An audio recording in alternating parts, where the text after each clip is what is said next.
Ooh.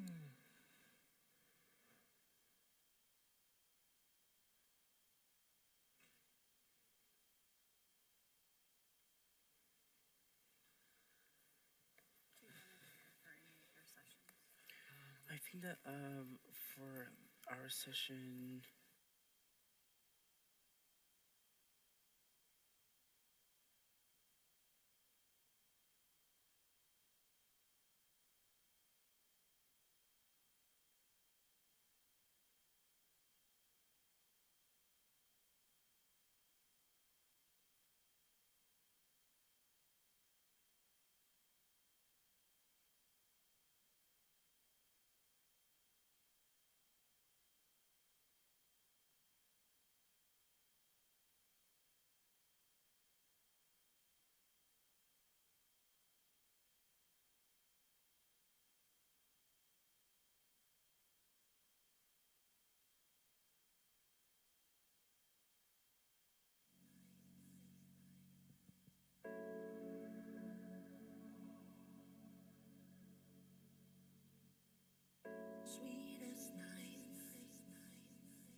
is it Eiger or Eiger?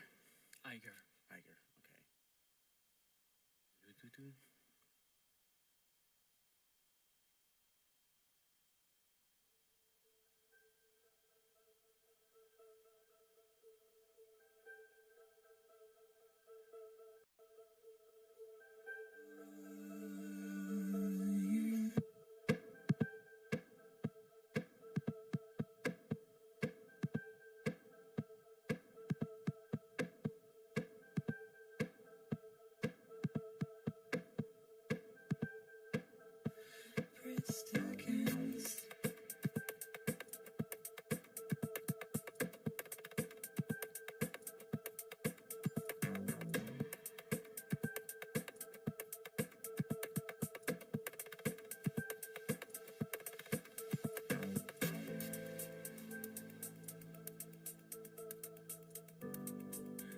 They are.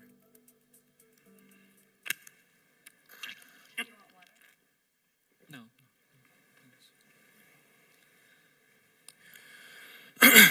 Sorry. I should wait for you to introduce me, I think.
Hello. Buenos dias. Good morning, everybody. So today we have our friend Luca from Eiger, who's going to talk about the Zcash UniFFI library. So welcome, Luca, and all right, I'll leave you to it. Thanks. So, hi, I'm Luca. I work at Eiger, and I'm here to talk about the Zcash UniFFI library. This project was financed on behalf of the community by the Zcash Grant Committee. And prior to working at Eiger, I mainly did backend development with functional languages. And once at Eiger, I had the opportunity to do more blockchain development and research, and I'm very happy and thankful for that. I want to showcase our work and advertise it and increase its visibility a bit among the community. I'm delighted to be here in Barcelona with you all, as we talked and we interacted. It was really nice. And I'm eager to answer any question you might have in this presentation or afterwards in the corridors, so on. So I have a question for you all. I assume most of us are programmers or no programming ethos. We know that the benefits of learning different languages. Each language teaches us new techniques, new ways of thinking, and different approaches to a problem. But what about the benefits of having libraries available in one language? For example, Node was revolutionary because it let programmers with a deep knowledge of JavaScript with backend applications, write backend applications. Before Node, this was impossible, and this resulted in a lot of programmers being cut out of this particular domain. Sharing knowledge and collaborating on various technologies is, of course, how we innovate them. And I want to share how this is possible using one language that you may already know in place of learning a new one, Rust. So first I wanted to present Eiger, my company. It's called after the Eiger mountain. In fact, the logo is kind of a mountain. The Eiger is one of the 3 mountains in a permanent glacier in Switzerland. Very beautiful sceneries, been there. So Eiger helps leading blockchain technologies to scale, and it does so by helping with the development of their core technologies. And a part of it is providing a dedicated team of experts in pretty much all areas of Web3 development. So first, some overview. In this, I will first start with the introduction, a bit what is UniFi, what is Libra Zcash, a bit about the implementation, how did we do with the code itself, and some tooling. So because the RFP didn't include only code, but it has also, we also had some bunch of automatizations done in the meantime. Introduction. In this segment, also 3 parts. Who worked on the library? Who are the people involved? What is UniFi precisely? And what is Libra Zcash? So some of you still don't know, so it's good for the following to introduce it. So this is the team that did the whole work. This is screenshot directly from GitHub, as many of you can recognize the interface. It's Eloy, Daniel, Łukasz. They are the programmers, and I was part of the team too, of course, but I helped mostly with planning, the development, sharing knowledge about Zcash, as I was the main author of the grant proposal that went to Zcash, to the ZCG. So, the relevant tools for us in Zcash are Zcash D, the first node implementation built by the ECC, mainly by the ECC, and which was written in C++, C and other languages. Zebra, the Zcash Foundation response to Zcash D, their node implementation, which you may have heard of in the previous presentations. But meanwhile, they're represented by the heart because we love it. The ECC was busy building a library a bit more modularized in a more modern language called Rust. And it's a collection of, it's not one library, it's actually a collection of libraries called crates in Rust. And they are all doing something for building various stuff for Zcash, for the blockchain. The most important example is, for example, a wallet. So so what's the issue then with Libra Zcash? So what are we building? What's the problem we are solving?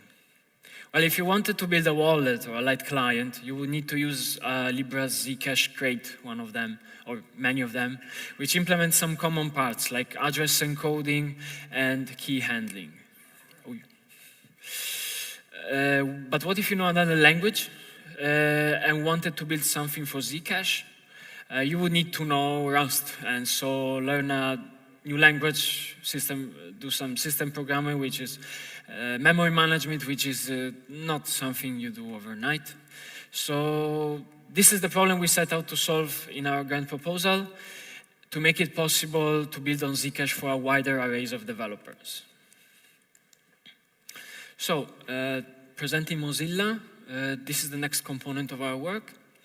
And to describe it in its creator words, UniFFI is a tool that automatically generates foreign language bindings targeting Rust libraries, which I think is the best sentence that summarizes it.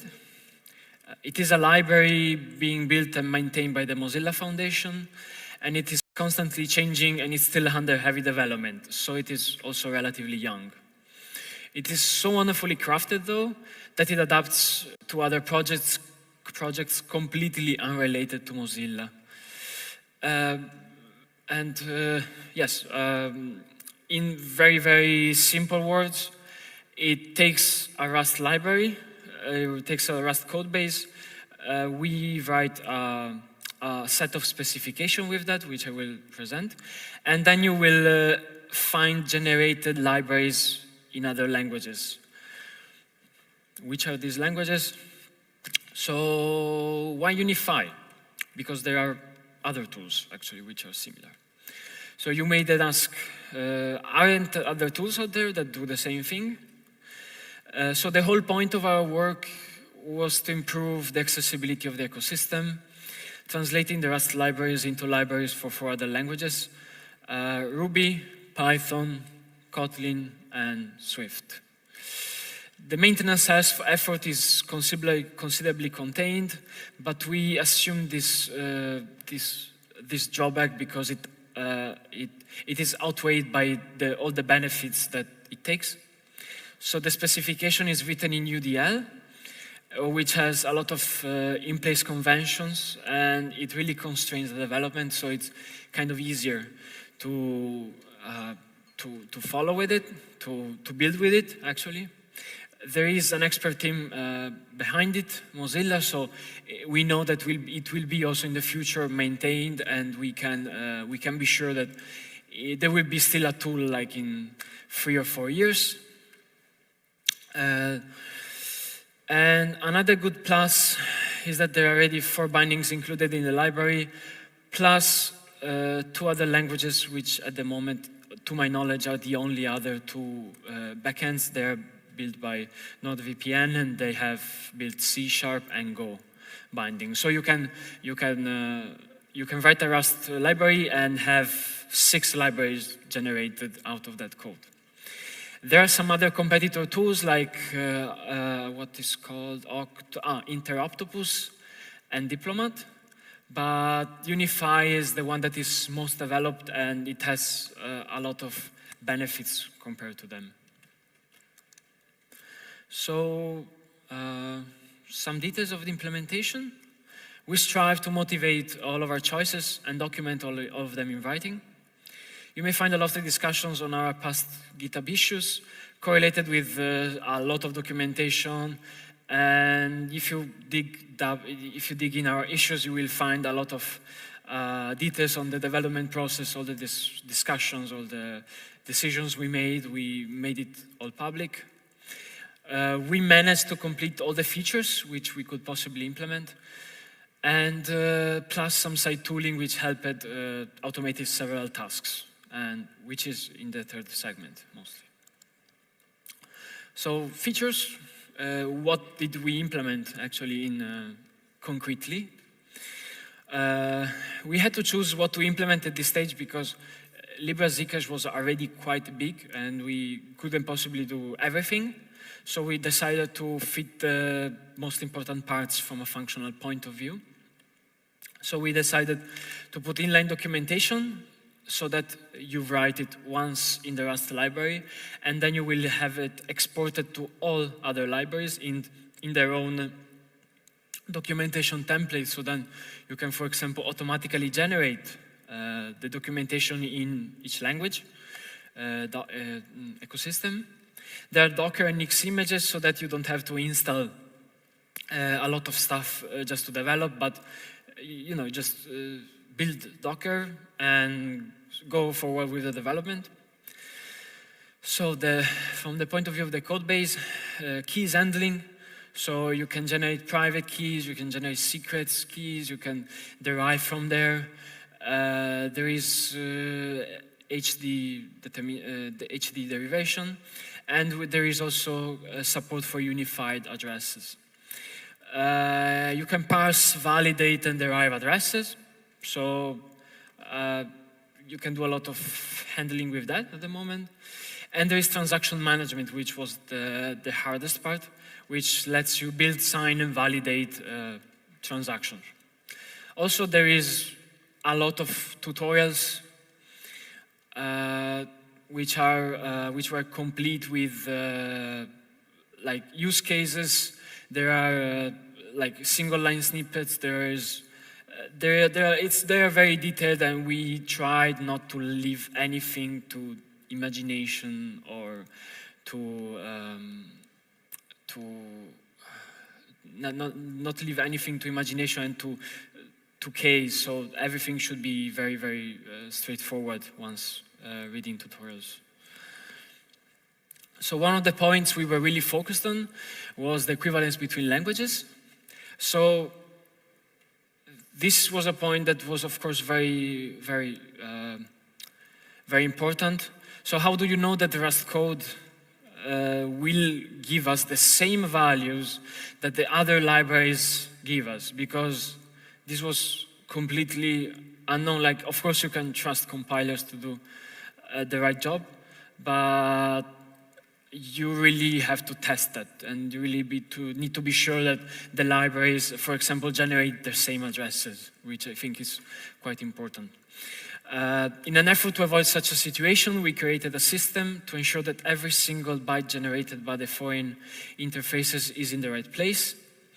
So doing the testing, there is a routine, a subroutine that starts before testing, which is all the Rust code that are tested in Kotlin, Ruby, and so on are run, and the results are saved on a key value store.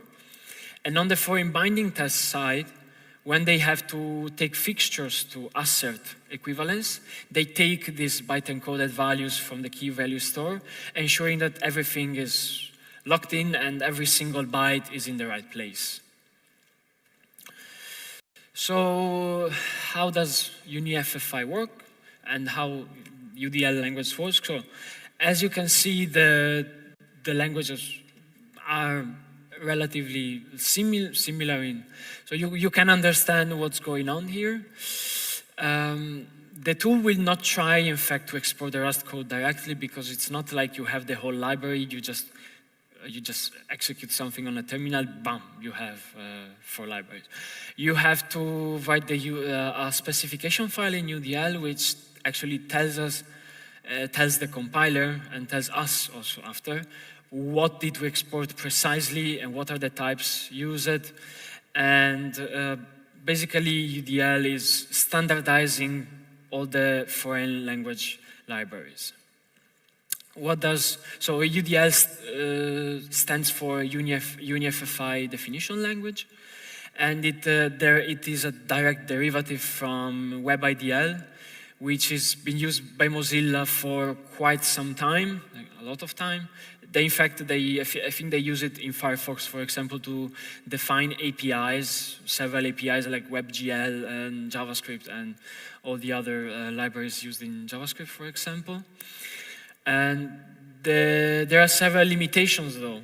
For example, every single, a repository is always corresponding to a namespace, so you have to fit everything you want in one namespace, which isn't pretty, but we found a way around it. There isn't an import keyword, and that means you have to fit everything so you cannot have two namespaces, one namespace on another library and just import it. It doesn't work like that. You have to redefine all the types on the same namespace. And there aren't, for example, so there is no dependencies, there are no foreign language, there are no functional languages or object-oriented modern features. It's very, very imperative, let's say, is very definitional. And there is support for custom types or for external types, but that is only for Kotlin and Swift and not for all languages at the moment. So also the UniFFI allowed types. So as you can see, they're pretty similar, so it's easy to understand actually what is what. So these are the natively supported ones. As I said, if you want to have custom or external types, you can't, let's say, if you want all 4 languages. But I think that most of them are just used in everyday library, and if you want to create a type you can you can do hacks, and you can do some workarounds and find a way to do that.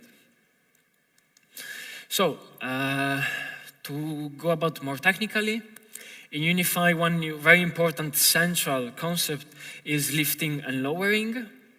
So, and it's a passage of arguments between domains, because of course you have to bridge between Rust types and Kotlin types and Ruby types and so on. They are not defined all the same, and we have to find a very strict way of going back and forth with them. So let's imagine, for example, we are calling this function here, and we are passing 2 arguments. Those arguments are then lowered by the FFI layer here, in this, for example, this.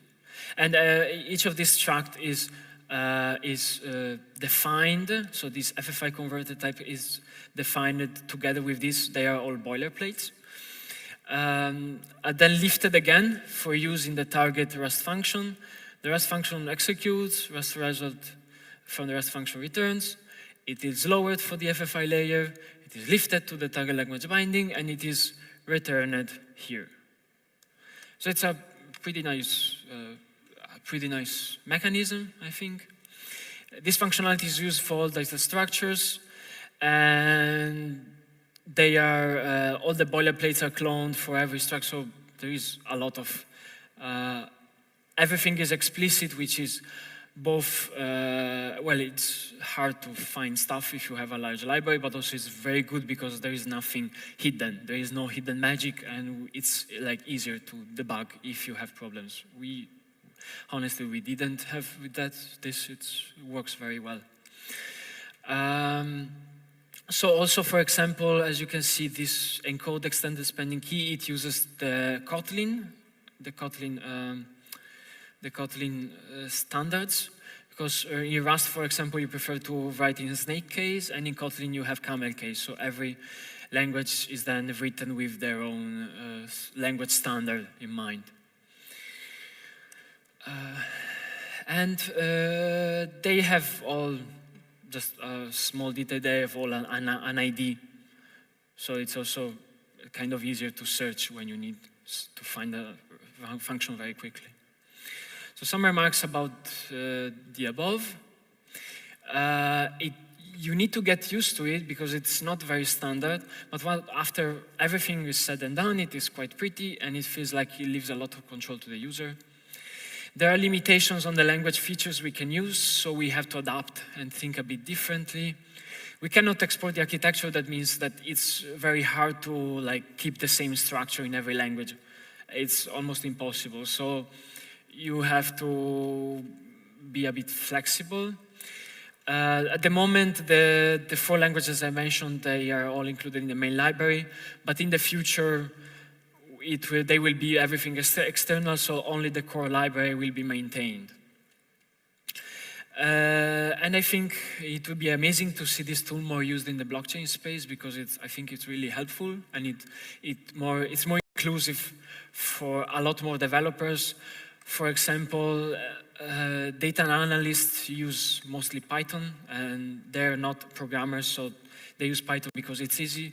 And if more libraries use this tool, there will be more, I think it will be much more accessible for a lot more communities. So the Rust libraries will be much more accessible for other communities. And as in the blockchain space, Rust is used a lot. They're addressing this to it mostly. Everything is still under heavy development, so it can only get better, of course, with time and so on. So tooling, the third segment. In this section, I will tell more about what we implemented apart from code and apart from the library. So what are the procedures we implemented? What are the automatization tools that were used to arrive where we are? I have to anticipate, I'm very proud to say that we created also a CLI tool, which actually eases the life of a developer and with automatizing stuff in a very easy way.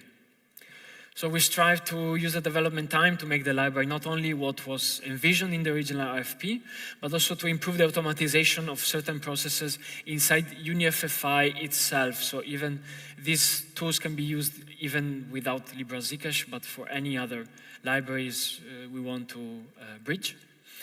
So we have some of the following CI procedures as generating bindings and shared libraries. You can publish documentation to their respective pages, to their respective ecosystems. You can generate package and you can publish package to each language registry just by executing the CLI and of course doing some configuration before.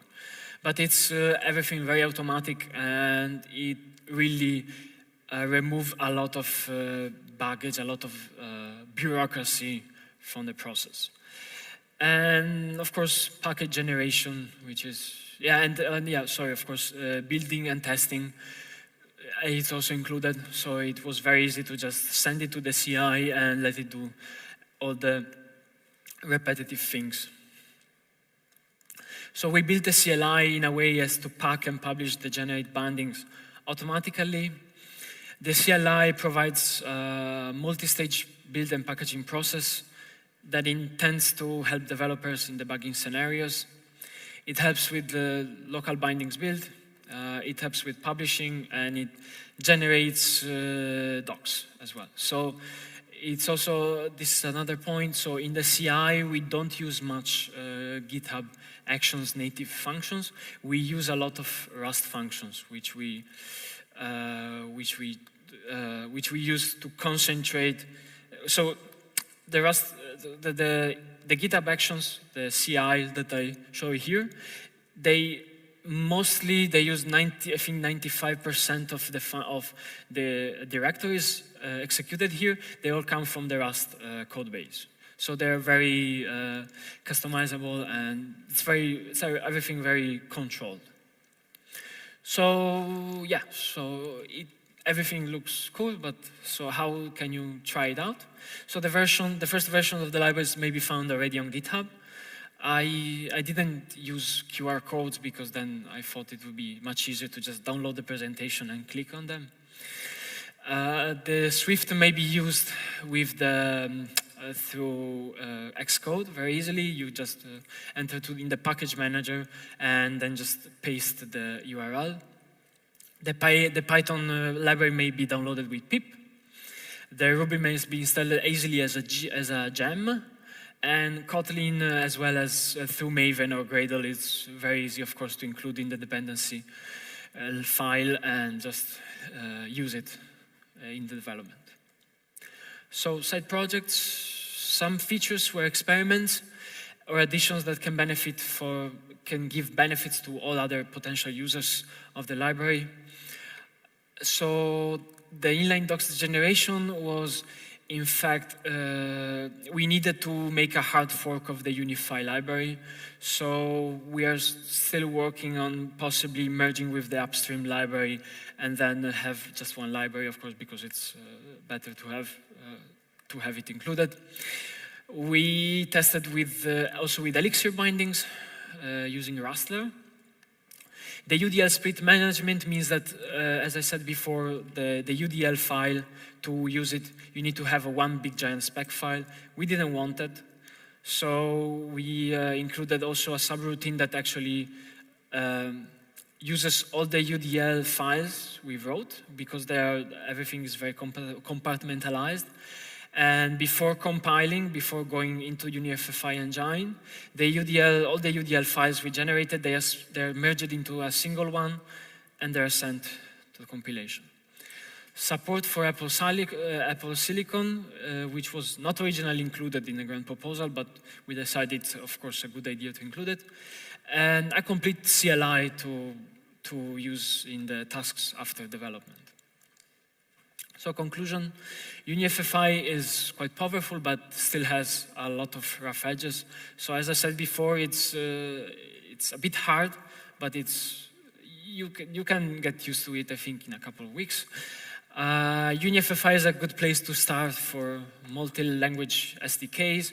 So I want to emphasize, is a good place to start. So it's of course, the performances are not great, but if you want to give access immediate to some more ecosystems, it's a good idea to use it. It is still evolving, so it's a rich field for contribution. I encourage people to read what is UniFFI and maybe to contribute a bit more so that it grows more easily. Libra's Zcash as well is still being expanded with other features.